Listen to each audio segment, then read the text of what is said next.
Let's have the conversation that people love to sidestep, because anti-Blackness does not just come from white folks, and it for sure did not just appear out of nowhere.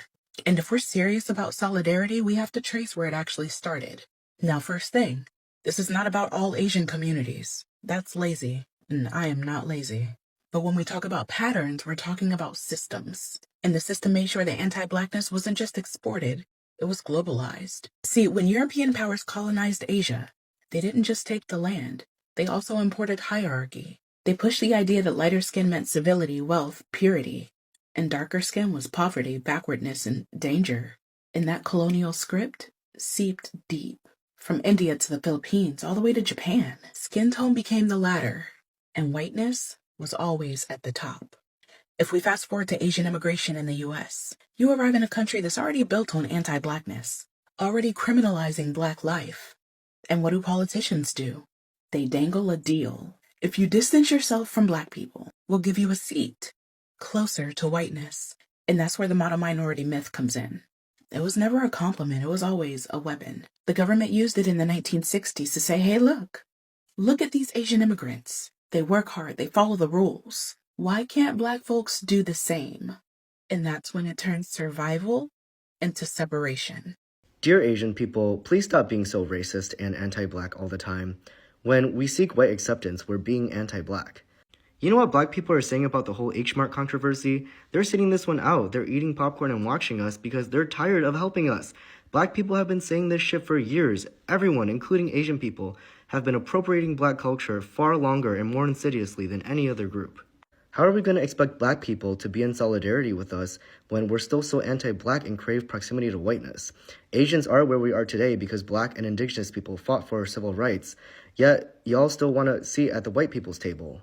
Asians are still doing shit like feeding into the model minority myth, and a lot of y'all are still obsessed with chasing after wealth or prestige using the same systems that have exploited Black people for generations. And just because you went to a good school, landed a corporate job, or assimilated into white culture doesn't mean you can become politically apathetic and throw under the bus all the Black activists and organizers who have fought tirelessly so you can enjoy the rights that you have today. Asians, please stop being so complicit in white supremacy. It's embarrassing. If we want to advance Asian American rights, we have to fight against white supremacy alongside Black and brown people. The Asian community is literally so anti-Black, and it literally pisses me off. Like, we are literally so uneducated, uninformed, just misinformed, everything about the Black community, and it pisses me off. And it just boggles my mind how a lot of Asians see Black people as beneath them. And here's the ugly truth. Some communities actually leaned into it, right? Because if your family's safety, your visa, your livelihood depends on being seen as the good immigrant, you'll play the role, even if it means stepping on Black people to do it. But don't get it twisted, this was not organic hate. It was policy. It was propaganda. And it worked, because it kept us divided while white supremacy stayed in power. So when we talk about Asian anti-Blackness today, whether it shows up in colorism, anti-Black policing in Asian-owned shops, or even silence around Black death, we've got to understand that it didn't just fall from the sky. It was planted by colonizers, by governments, by systems that profit when we fight each other and not them. And until we name that history, we are not building solidarity. We're just repeating the cycle. And I, for one, refuse to keep the cycle quiet. I have something to say to the Asian community that is anti-Black. How can you be anti-Black when the Black man didn't cause Agent Orange in Vietnam? The Black man didn't bomb Hiroshima and Nagasaki. The Black man didn't put Asian people in concentration camps after Pearl Harbor, and that was about 120,000. While all of that being anti-Black towards me, you live off of the benefits of the civil rights. The one thing you could say is thank you. This couldn't be farther from the truth. In fact, our greatest allies have been the Black community. Black and Asian solidarity has a long, long history. And that's not to erase the examples from both sides of intolerance, hate, and violence. But at our best, we've long fought alongside each other, such as Frederick Douglass advocating for Chinese and Japanese immigration in 1869. Or when Henry Turner and Ida B. Wells spoke out on behalf of Filipino freedom fighters. Malcolm X, Muhammad Ali, Martin Luther King, and many Black protesters condemning the violence and war in Vietnam, Japanese Americans fighting alongside the black community to repeal the Emergency Detention Act, the powerful relationship between Yuri Kochiyama and Malcolm X, Grace Lee Boggs and her husband James Boggs, Jesse Jackson, the NAACP for Vincent Chin, and the majority of Asian Americans who support the Black Lives Matter movement. Hi guys, welcome to my YouTube channel, Those React. Thank you so much for your support and thank you for clicking on this video. Recently, I have noticed the growing number of Asian Americans on TikTok who are openly calling out for anti-blackness inside their own communities. It's been powerful to watch because for years, this conversation was happening quietly, privately, or not at all. But now, more people are stepping forward and saying, we need to deal with this. We need to be honest about what's happening among our own people. And honestly, it's refreshing because when any community refuses to confront uncomfortable truths, nothing changes. And that's why this moment feels important. Young Asian Americans are refusing to repeat the old patterns. They're choosing honesty over silence. Let's get to the video, but before, let me play a few clips on the scene and I'll be back with my own commentary. All credits goes to the original creators of each and every video you see here. Do you want to know why there's a hate between Asian people and black people?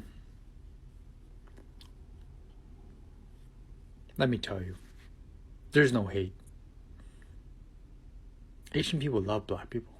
Do you want to know why Asian Americans just want to be black all the time? Like, they just want to be cool because we have no representation in the media. You know what I mean? All we got is white people and then black comedy. That's all we got. Like, we got Bruce Lee from like the 70s. That's all we got. When we finally like some cartoons that people like, it's like Dragon Ball Z. We're like, yeah, this is awesome. Wait, the ultimate form is blonde hair and blue eyes? What the? You know what I mean? So, where's the love? Because love is here. Asian people love black people. So don't forever forget that.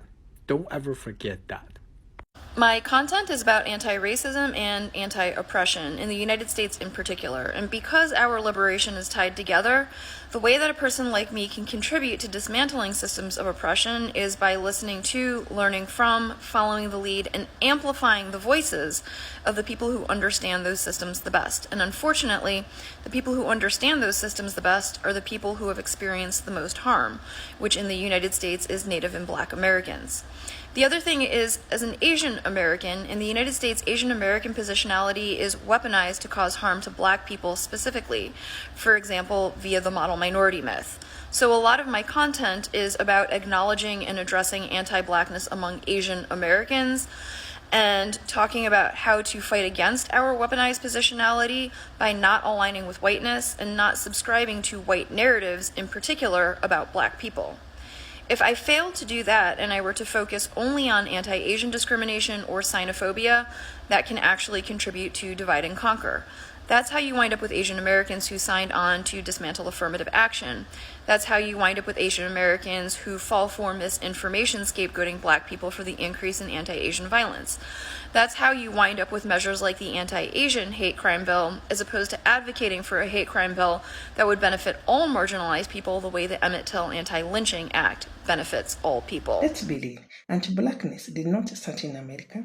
Many people who immigrated from Asia are alive already carrying stereotypes they learned from media, from school system, from family conversation, or even from colonial histories in their home countries. And when they come to the US, these stereotypes get reinforced by the American system that constantly position black people as the quote-unquote the problem, the danger, or the group to avoid. So what happens? Some Asian families distance themselves from black communities, teach their kids to be wary of black people, or believe myths about crime, education, or culture. And these prejudices don't disappear just because someone moves to the US. In many cases, they get stronger. And that's why it's powerful seeing Asian Americans stand up and say, this is wrong. They are telling their parents, their aunties, their uncles, or grandparents that these attitudes cannot continue.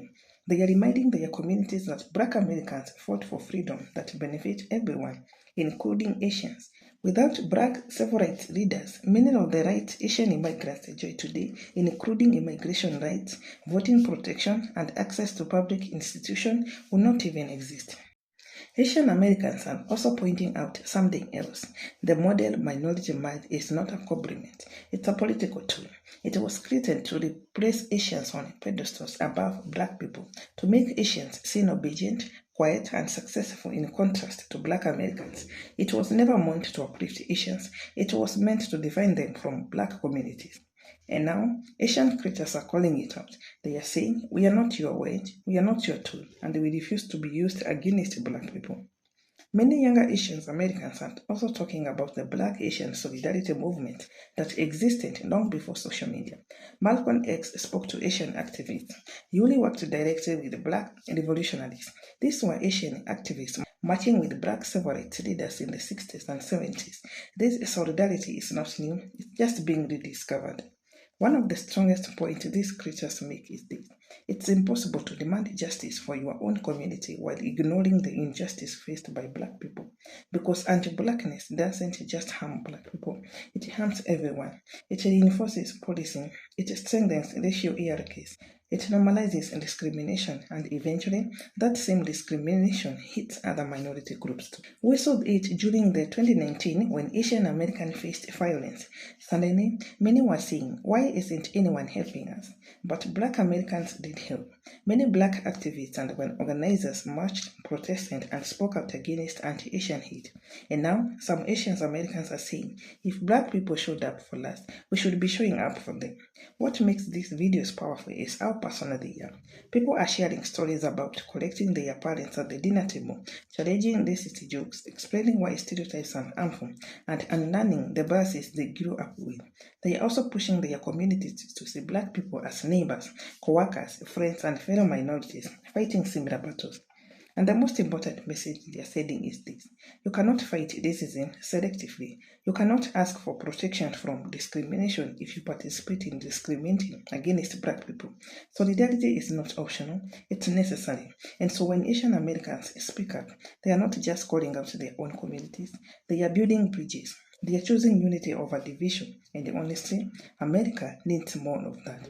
Because racism wins when minorities are divided, but when minority communities support each other, stand with each other, and refuse to be manipulated against each other, that's where real changes start. This movement is not about blame, it's about accountability, growth, and healing. And seeing Asian Americans lead this conversation shows that things can change. People can unlearn, communities can grow, and solidarity can be rebuilt. Let me know your thoughts in the comment section below. Thanks for watching. I'll see you in the next video.